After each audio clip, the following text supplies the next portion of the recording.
mas uma convocação para você, todas as suas amigas e as mulheres da sua família, para que você se inscreva no canal Rainhas de Joelhos. Toda semana tem bênção para você, toda semana tem uma mensagem e muita oração.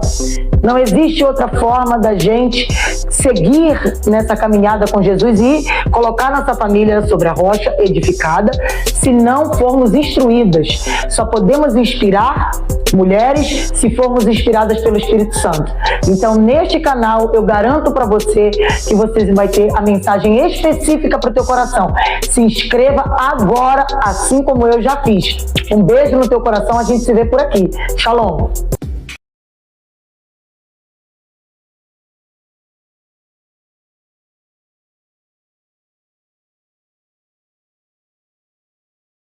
Bom dia, paz seja convosco. Estou muito feliz de reencontrar vocês aqui no canal Rainhas de Joelhos, através desse convite especial da pastora Ana Célia, nossa idealizadora desse projeto. E aproveitando, quero já deixar um abraço para ela, para toda a família, pastor Valmir, pastor Marcos, pastor Mateus, pastora Geisa, pastora Luana e todos os pastores, liderança, amigos de Belém do Pará e todos que acompanham esse canal de todas as partes do Brasil e do mundo. Eu sei que vocês estão conversando um pouquinho sobre legado, e esse é um assunto que muito me interessa. Nos últimos anos eu tenho pregado e pensado e estudado muito sobre isso. E eu quero conversar com vocês um pouquinho hoje sobre o legado da vida, que nada mais é do que um resumo da própria obra de Jesus quando esteve na Terra.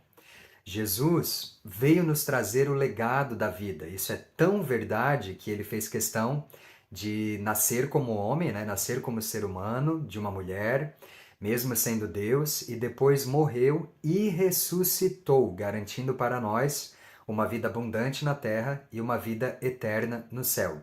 E para entender isso, eu trouxe uma passagem que está em 2 Coríntios, capítulo 3, no versículo 5.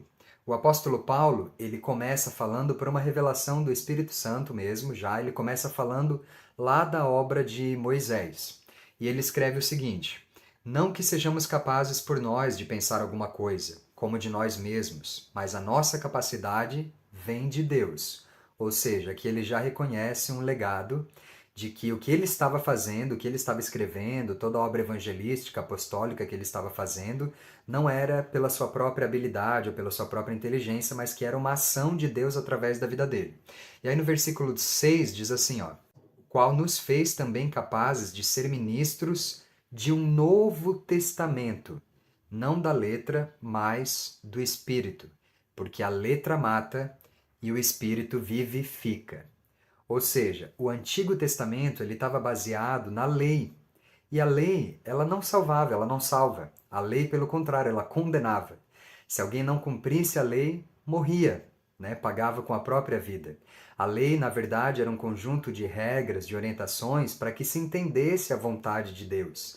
Mas ela não tinha a capacidade de remissão, de remir, de salvar. E então Jesus, ele veio na Terra justamente para cumprir a lei, porque nós, na nossa humanidade, seríamos incapazes de cumprir a lei. Nenhum ser humano jamais conseguiu cumprir a lei. Pelo contrário, com a lei a gente era capaz de burlar a lei, a gente era capaz de negociar a lei. Mas quando Jesus veio na Terra, ele não aboliu a lei, ele cumpriu a lei em perfeição.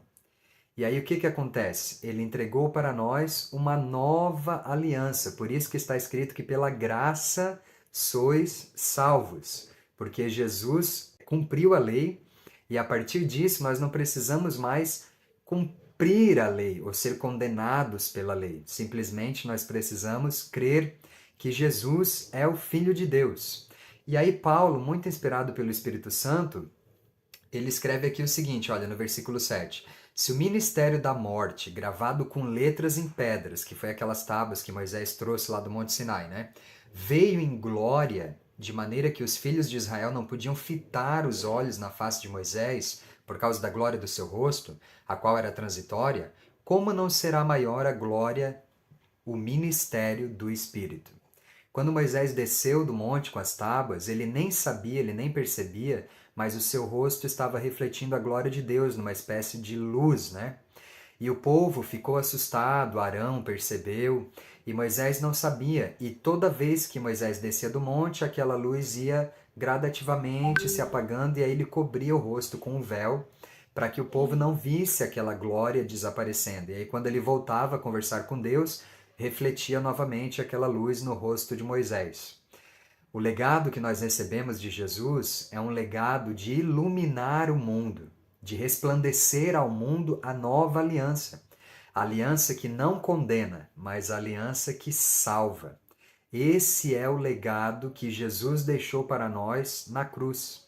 O legado que Jesus deixou para nós através da sua vida na terra, da sua morte, da sua ressurreição. E no versículo 13 desse mesmo capítulo, 2 Coríntios 3,13, olha o que está escrito: Não somos como Moisés, que colocava um véu sobre a sua face para que os filhos de Israel não olhassem firmemente para o fim daquilo que era transitório. A luz de Moisés era transitória.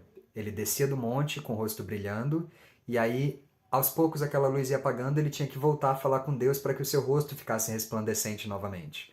Conosco acontece o contrário. Nós temos uma luz que é permanente na terra e será eterna no céu. Através de Jesus, através da salvação em Jesus, quando nós fomos salvos, nós já recebemos esse legado. Nós fomos iluminados e passamos a iluminar o mundo e iluminar as pessoas.